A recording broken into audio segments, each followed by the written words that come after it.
was wise to go online, speak directly about our state of Utah and what it is and isn't doing, and how what we aren't doing is, frankly, folly and will lead to more death, more suffering, more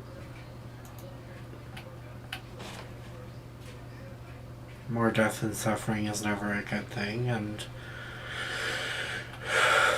Utah's glorious leadership is taking actions that will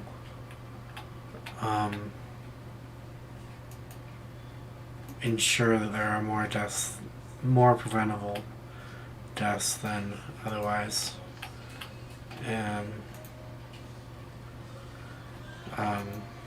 otherwise would happen.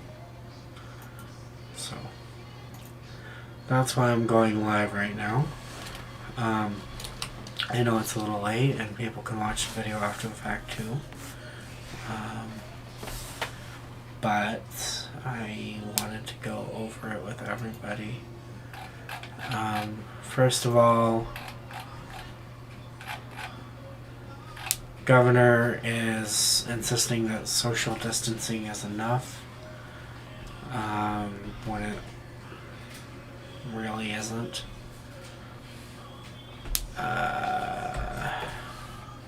Second of all, our cases have spiked.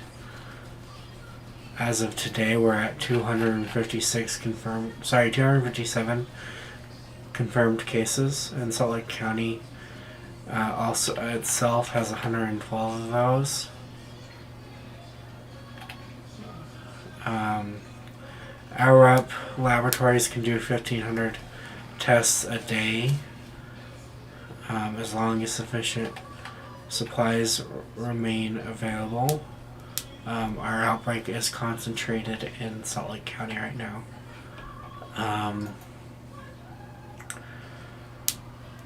And I'm quoting Governor Gary Herbert here. There is no intent at the present time for any kind of curfew or quarantine or to lock up people. We want people to have a normal life as they can possibly have.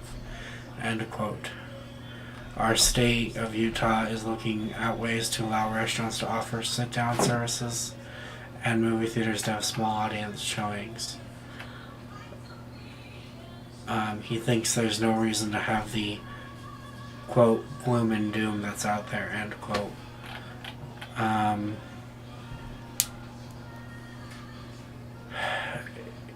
He sent a letter to all the faith-based organizations to ask congregations to unite in prayer. Don't get me wrong, prayer is powerful, but we shouldn't be mixing church and state. That's not how it works. Also, the order banning assemblies more than 10 people, the state order doesn't have anything to do with people going to jail at all. So, I don't want people to go to jail. Don't get me wrong. I don't want to entrench the police state. But the governor is claiming we can't predict all the scenarios, but we can predict enough scenarios. In fact, I want to show everybody a screen from covidactnow.org, which has independently generated data on how to flatten the curve and whatnot. So I'm going to transition the screen over to that now for everybody watching. Also, please comment. I will respond to your comments as soon as I see them. So this curve, assuming no action, our hospitals will be overloaded by April 4th. Do you guys see this black line that I'm hovering over? The black line is our capacity of beds. As you can see, it goes up slightly over time, and then it plateaus at 4,799 expected beds. Hospitals will be overloaded by April 4th if we take no action.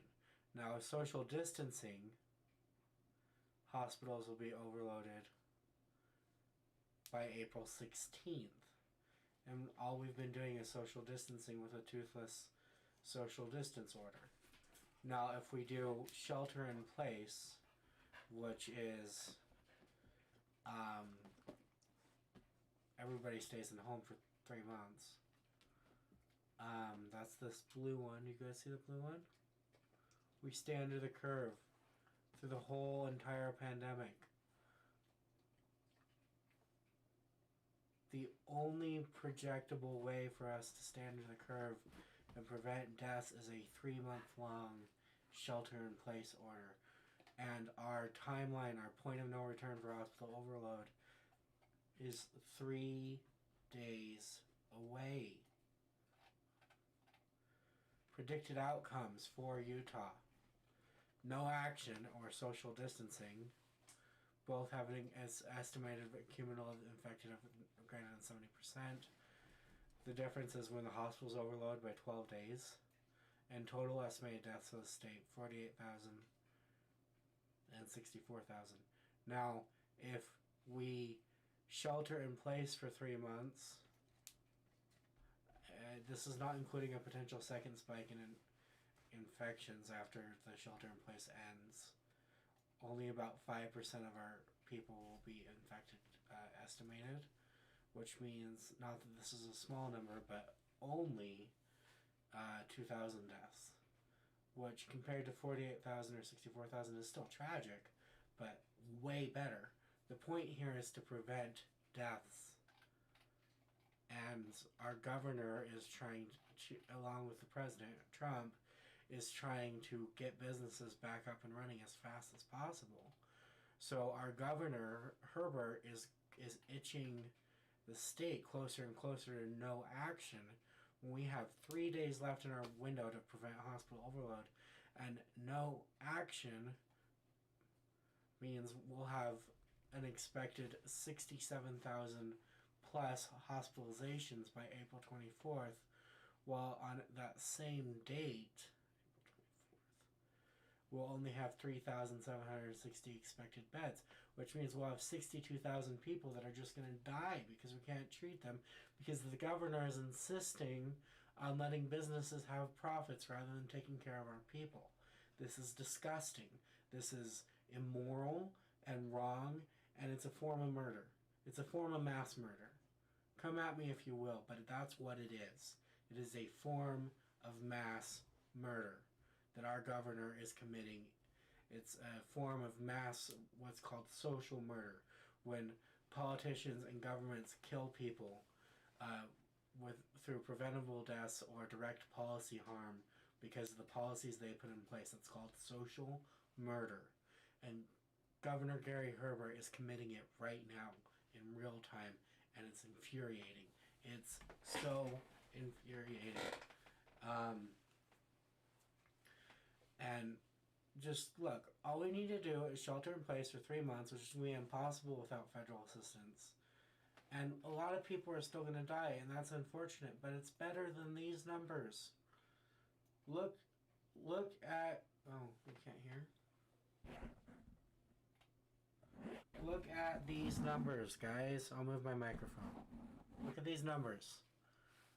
3 months of shelter in place. 2,000 people die. 3 months of social distancing, which really isn't happening right now. 48,000 people die. No action, which is what Governor Gary Herbert is itching for. 64,000 people die. Governor Gary Herbert is about to be complicit in the mass murder of 64,000 people. Okay? That's how this works. His policy that he has power over is going to cause at least 64,000 deaths. That makes him a mass murderer. Social murder is still murder. And I'm getting some comments coming in, so I want to respond to those. One from a Thomas. They only care about money. You're not wrong, Thomas. And another one, I'm going to read what he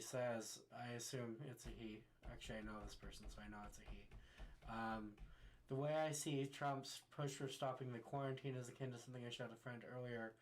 Quote, so with the verge of a second Great Depression and more unemployment rate than ever due to the pandemic and crash, I can't help but think this is a last-ditch effort to save the upper middle and mid-middle class. I say that because those two classes are generally the most politically apathetic, the white moderate that MLK warned about.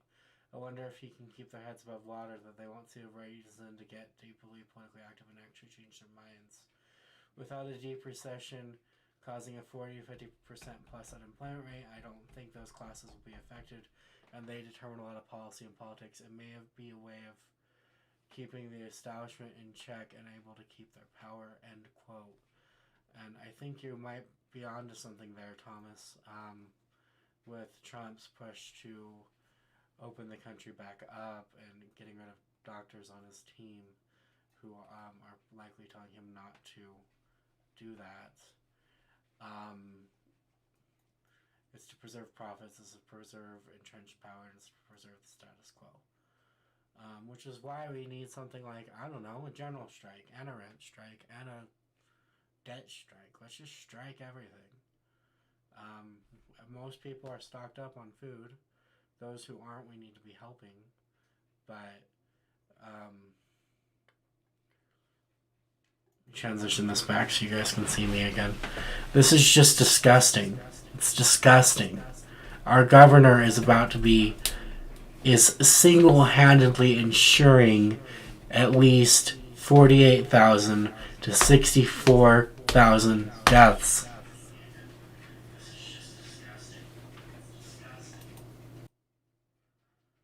It's morally depraved is what it is. And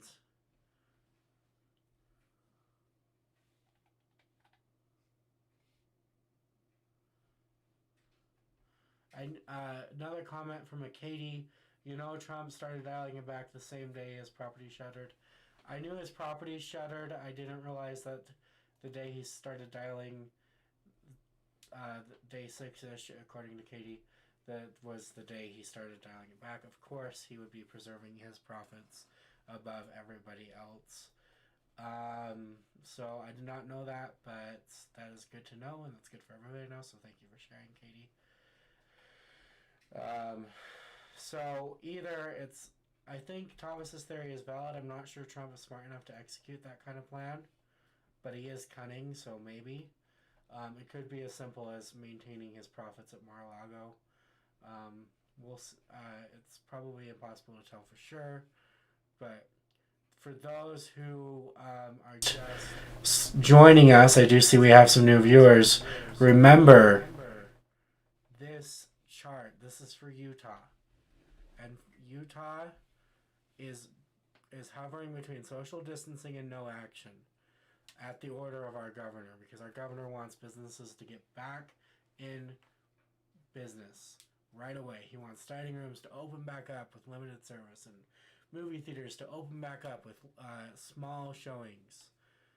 And that pushes our state towards no action, which pushes our state towards 64,000 deaths, whereas a shelter-in-place order would only have... Now, this is a lot of deaths. Don't take me like taking death lightly. It's still tragic.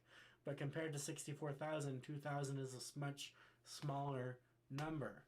So Governor Herbert is not just complicit, but actively advocating for a scenario that's going to lead to 64,000 at least people dying. That is called social murder.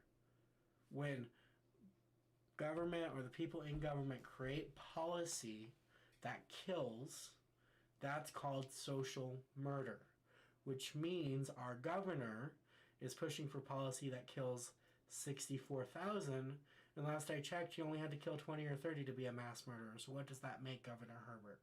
What does that make Governor Herbert in this scenario with his push to make business come back? What does that make him?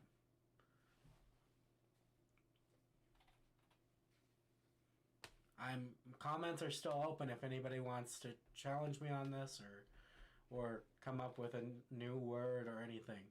But that's exactly what that makes him. And our other leaders who are complicit. And again, we have 3 days to have massive intervention to prevent hospital overload, and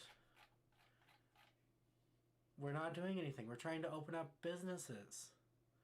So the only scenario that flattens the curve enough for Utah's projected healthcare capacity is 3 months of shelter in place.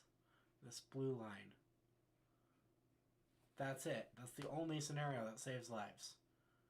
Anything else causes more and potentially even more than that, death and suffering, and it's just disgusting. And Utah's being, it's classic Utah, but it's disgusting. As a Mormon adjacent person myself, want to discuss the sheer idiocy of all those families who went and got their returned missionaries. I'm excited that for them, I guess, on their behalf. Yay, you get to see your family members again. But guess what? You want to claim porn is a public health crisis, and then in the middle of a pandemic, you go and cause a public health crisis at an airport. What the actual redacted is wrong with you?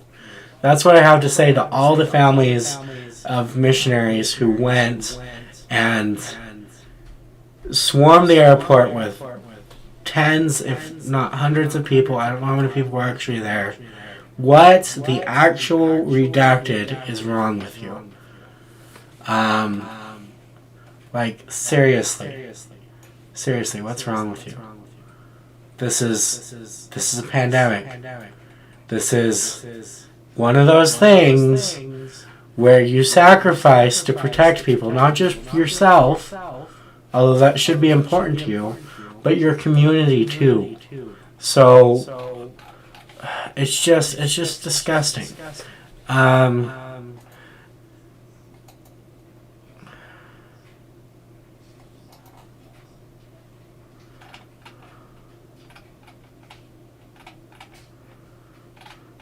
And I got a comment from a candidate, my personal favorite candidate, bias alert, for the Utah governor right now is Zachary Moses.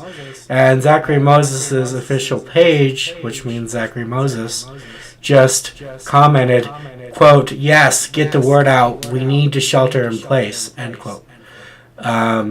So somebody, we have a possibility for leadership that would actually handle a crisis the right way. His name right now is Zachary Moses, but because of the comment, I'm saying that. I'm not actually endorsing him or anything. But I do really like Zachary Moses, and I recommend people check him out. He's a pretty cool guy. We've met him a couple of times. Bias alert there too. But in addition to that, the only way to save, like I've said, and I'm going to say it again because it's so important that people get this, the only way to save as many lives as possible right now in the state of Utah is to do a 3-month shelter in place. That's it, and that's all. That's the only scenario where our projected number of cases stays under our medical capacity. Anything else, literally anything else, especially the no action or superficial symbolic that doesn't do anything action, which is the same as no action, course our governor is taking is death upon death upon death. And those deaths are on the hands of our leaders who aren't just doing nothing, but they're actively making this worse. I'm going to say it one more time. Social murder is when a politician or a power structure creates a policy that kills people, especially when those deaths would have been otherwise preventable. That's social murder. Governor Herbert's actions are, I'll transition back over to the graph so you know I'm not lying or BSing you. Governor Herbert's actions are leading the state to no action. And what that means is we'll have 64,000 estimated deaths. Whereas if we do a shelter in place, we'll have 2,000 estimated deaths. Still tragic, but a lot better, right? So Governor Herbert is about to be guilty for 62,000 plus additional deaths. That's on his hands, which makes him a social murderer. And last I checked, you can kill just a few people. That's mass murder. So that makes Governor Herbert a social mass murderer. Katie commented, without the federal government, how some of us are lucky enough to be able to work from home, but without the others. And so I've been calling to that. I agree. We have to have a people first bailout right now. Preferably Rashida Tlaib's proposal would be ideal. That's $2,000 for the first month, $1,000 a month every thereafter, funded by minting two $1 trillion coins, and that monthly stimulus lasts until 12 months after this crisis is over. Senator Sanders is in the works of a $2,000 a month proposal right now, but the last time I checked, let me transition back to me. Last time I checked, I need to check again. It hasn't been introduced in the Senate yet. So those are two great ways to do this, but the states have the power to order the shelter in place when Trump won't. Congress has the power to bail out the people. So we have to rely. We can't rely on our leaders. That's the thing. We have to force our leaders. Call them. At this point, I am this close to personally calling for a general strike. The reason I am not personally calling for a general strike is because of the implications of viral spread a general strike would have, and the people who can't afford one. So we have to find some other way to show our politicians we are not joking, and they need to bail us, the people, out. If they want to spend $1 trillion a day helping banks stay afloat, that's whatever. They need to send us at least $2,000 a month. That's it, and that's all there as well. So that is what we need, because Katie's right. Not everybody's lucky enough to work from home. I'm lucky enough to work from home. This Wolf of Light News thing I do for my community, it doesn't currently have revenue, but my regular day job is letting me work from home. And I know how incredibly rare that is, and how incredibly lucky I am that that's what's happening. However,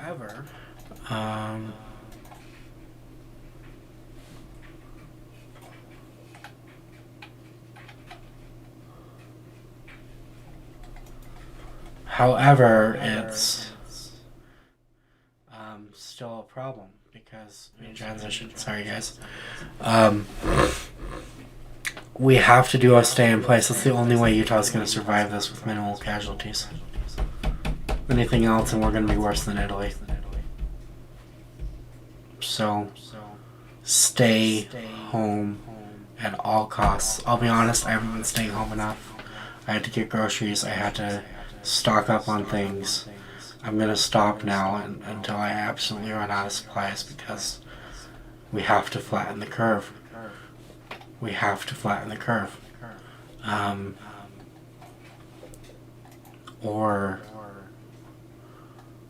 Or it's 64,000 dead, and those deaths are on the hands of those who have the power to prevent them, including Governor Herbert.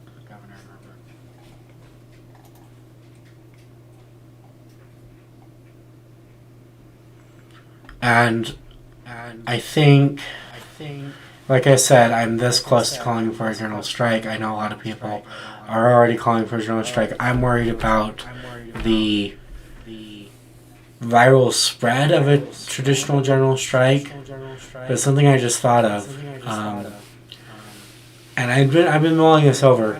in theory, we could just general strike by not going to work from home.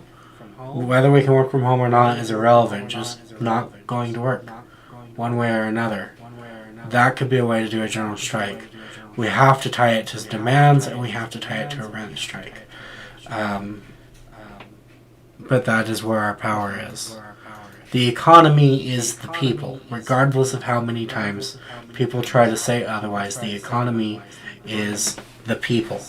So if the people, all we have to do is put our hands behind our backs and say, haha, nope.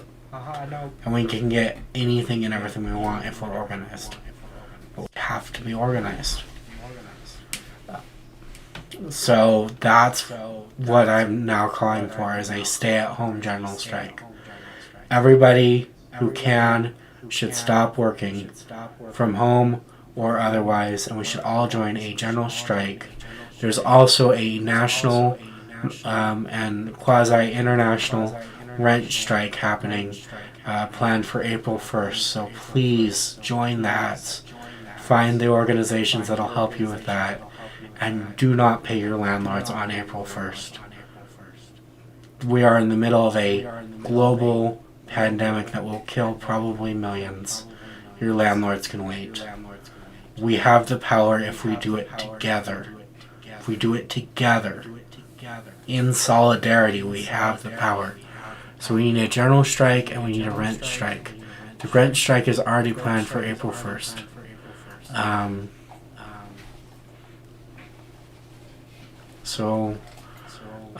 Again, Utah is being just completely idiotic about this. Smith is opening early for senior citizens, which is cool, especially because a lot of senior citizens are fixed income and can't stock up, but they're also at a really high risk of leaving their houses right now. More high risk than most people.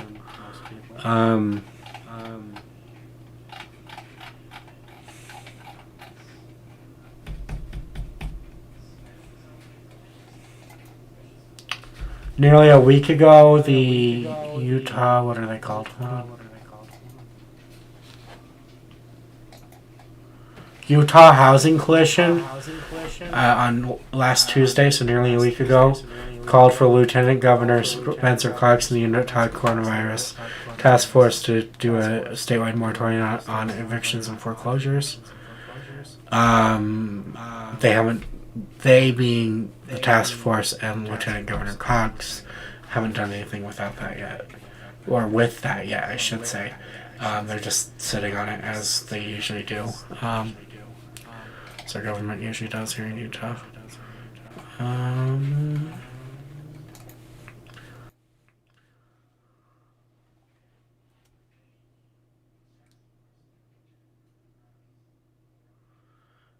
And let's see, other updates. I had some other updates. I'm sorry about the delay here, guys. If you have symptoms of COVID-19, Arup Laboratories has announced they can do 1,500 tests each day. You should call 801-587-0712. Give me just a second and I'll put that number up on the screen. 801-587-0712. If you have symptoms, that's the University of Utah's coronavirus hotline. And what that's gonna do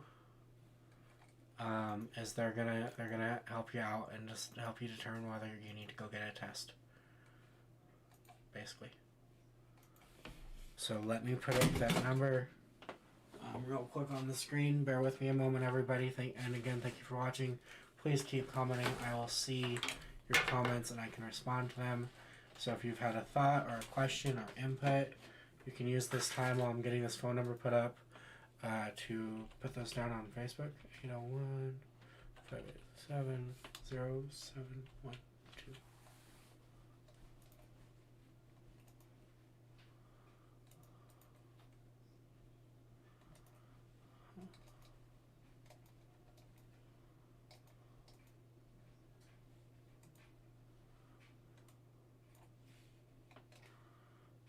Okay. Gotta fix the screen. Alright. 801-587-0712. That is the University of Utah coronavirus hotline. Just give me just a second here. University of Utah.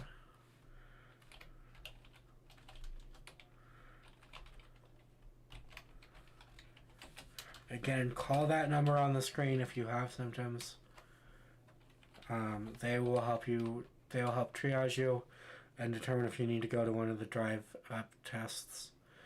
You'll get a brief in-car exam from a doctor, physician's assistant, or nurse practitioner, and those with more severe symptoms will have priority. They can still deny your test if you only have mild cases. There are 4 drive-up sites.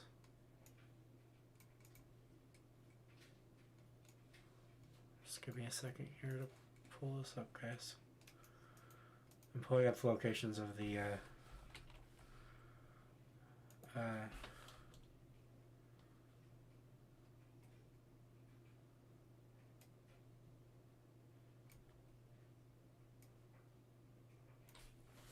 going to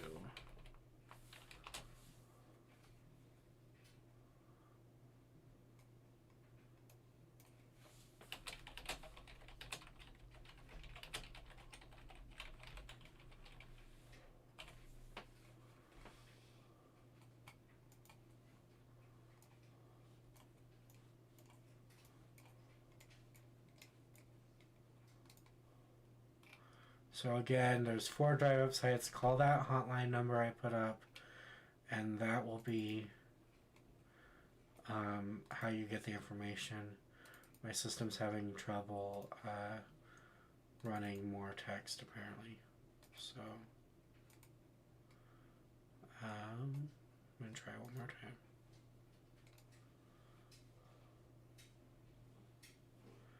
Yeah, sorry about that, guys. I can't get the details up, but that is the number, 801-587-0712.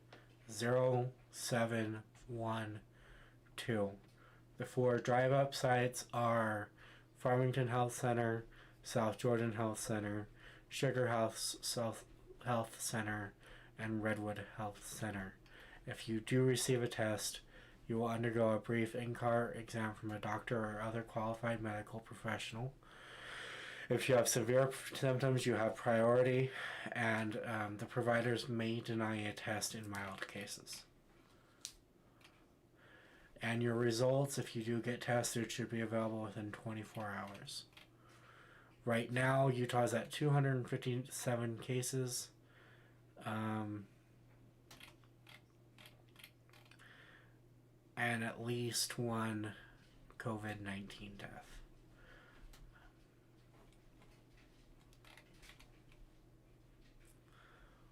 We've got 5,000 people tested statewide. We need to keep testing people. A shortage of protective gear for medical professionals is expected, but has not happened yet. So that is good news.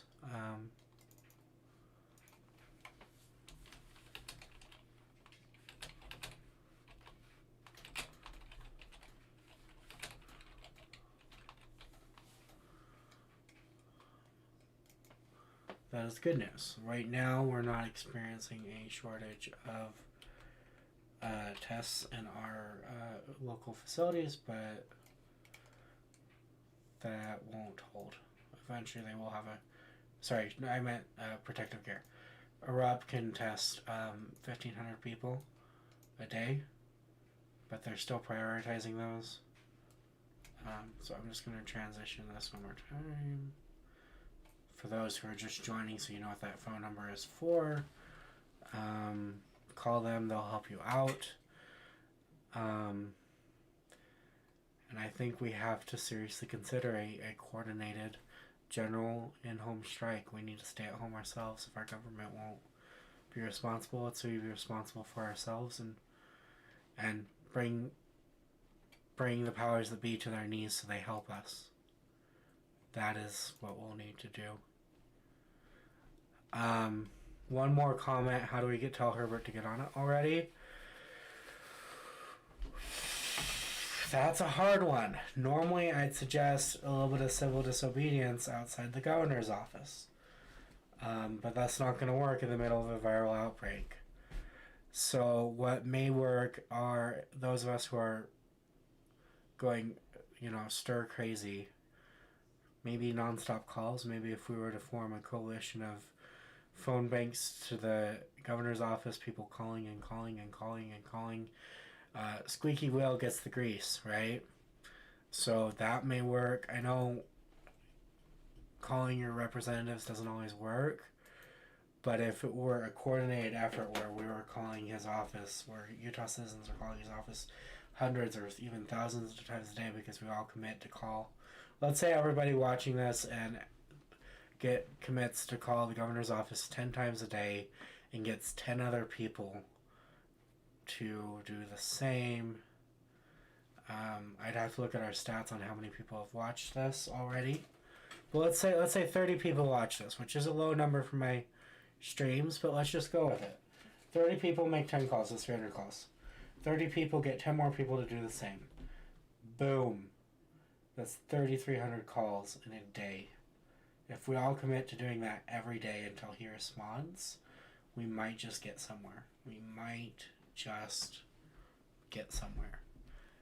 So that's what I'd recommend is a call banking protest where we organize our networks to call the governor at least 10 times a day. You, me, everyone watching this video, start calling Governor Herbert and asking for, let's see, what should our demands be? Shelter-in-place order, durable aid to those that need it, cash aid to small businesses and families, and those should be our 3 demands. Stay-at-home order, cash aid to businesses and families, small businesses only and families, and more beds for our unsheltered friends. Those actually should be what our 3 demands are. So again, I'm going to say it one more time. We need to commit to each other right now that we will call Governor Herbert at least 10 times a day and get 10 of our friends and family to do the same thing with 3 demands. 3. There's my hand. 3 demands. More beds so our unsheltered neighbors are safe. Stay-at-home order. Shelter-in-place order. So our medical system has the capacity to deal with this. And direct, durable aid and financial assistance to families and small businesses with less than 500 employees. If we all called and we all asked for the same 3 things, if 30 people watch this video and get 10 of their friends to do the same thing, that's 3,300 calls a day to the governor's office. That might just get something done. He's going to give in just to get us to shut up, which is exactly what we want. We want them to give in to our demands because at the end of the day, the governor serves at the will of the people. Our entire government draws its sovereignty from its people. So make our voices heard, organized, with concrete demands. That is what I would recommend. I'm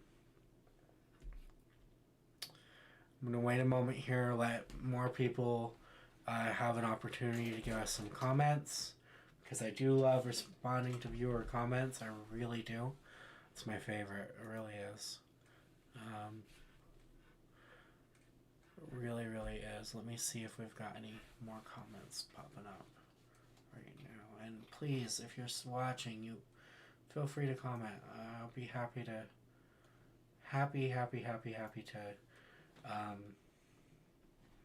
respond to your comments. Not seeing any comments, so are people feeling a little shy or out of ideas, or you know what, it's okay. We don't have to have comments right now. I'm just gonna try to do one thing here. I want to look up one more thing while everybody has me. Well, not look up. I already looked it up. I just want to confirm it before I announce it. This is old news, but I'm going to give it to you while I'm confirming this other thing. Rand Paul, the only senator to vote against the free testing thing, has tested positive for the coronavirus.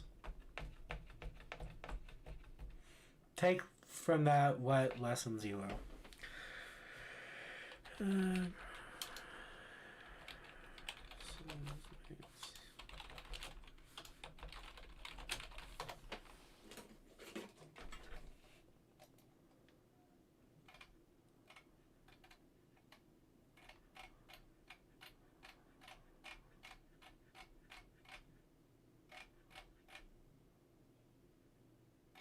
New York has an alarming spread. President Trump keeps lying about malaria medications working. He's killed at least one person, poisoned at least 3 others. I am actually going to do everyone a favor and look up Governor Herbert's phone number so we can do that collective action. Give me just a moment, everybody. We're doing this in real time.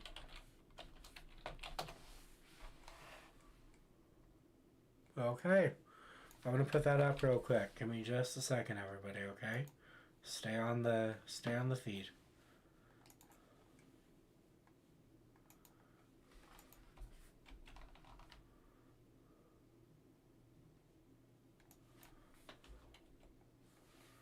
Governor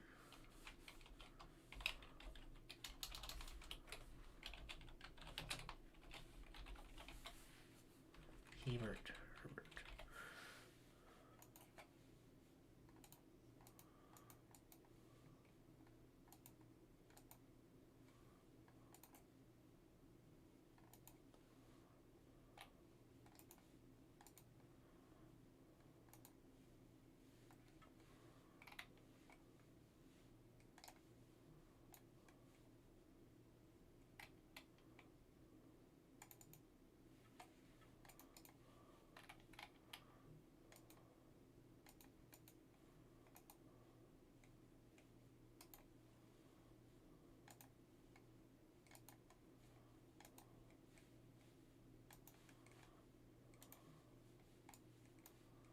So I'm pulling up Governor Herbert's phone number for everyone. While I'm doing that, I want to remind everyone of the collective demands I just came up with. Feel free to add your own. After all, this is a community action. But the 3 demands are more beds for our unsheltered neighbors to stay safe. So more beds for our unsheltered neighbors to stay safe. Statewide stay-at-home shelter-in-place order. And direct durable aid to Utah, peoples in Utah, and small businesses with less than 500 employees. Those are the demands. Whoa. Those are the demands, everybody. Remember them. So again, first, more beds for our unsheltered neighbors. 2, durable and financial aid to Utah, to all people in Utah and small businesses with less than 500 total employees. Big businesses should be able to handle this by themselves. If they can't, well, that's on them. Small businesses do deserve a hand, though. And 3, statewide stay-at-home shelter-in-place order. Those are the demands we should be calling demands. And remember, everybody, get 3. If 30 people watch this, everybody who watches this, Get 10 people you know to do it, and do it yourself.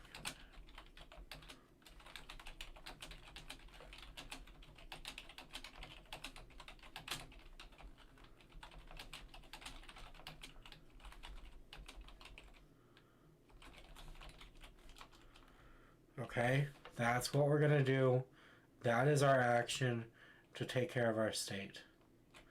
We are going to get 10 people we know and ourselves to call Governor Herbert at least 10 times a day with these demands.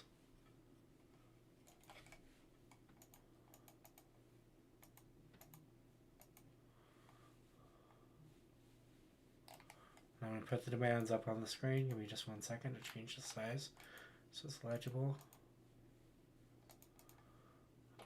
Let's do 48.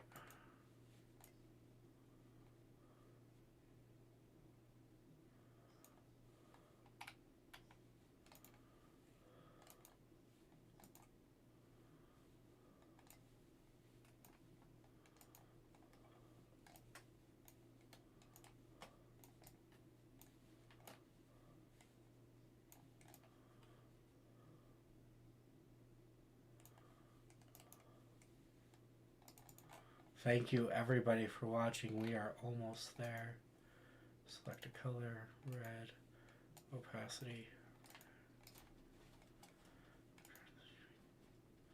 Alright, so these are going to be our collective demands. Feel free to add to them when you make your calls. And you know what? It's probably closed and I'll probably have to leave a voicemail because it's so late. But I'm going to start. Lead by example here.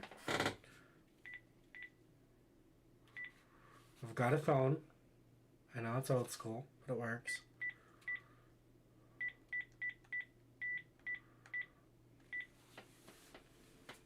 See if we get voicemail or not.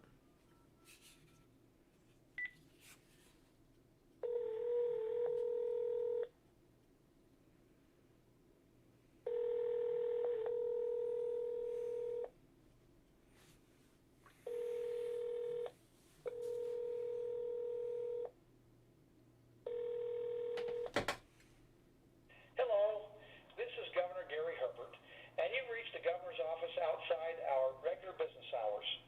We are open Monday through Friday from 8 a.m. to 5 p.m. Your call is important to us. Please contact us again when we reopen. Thank you.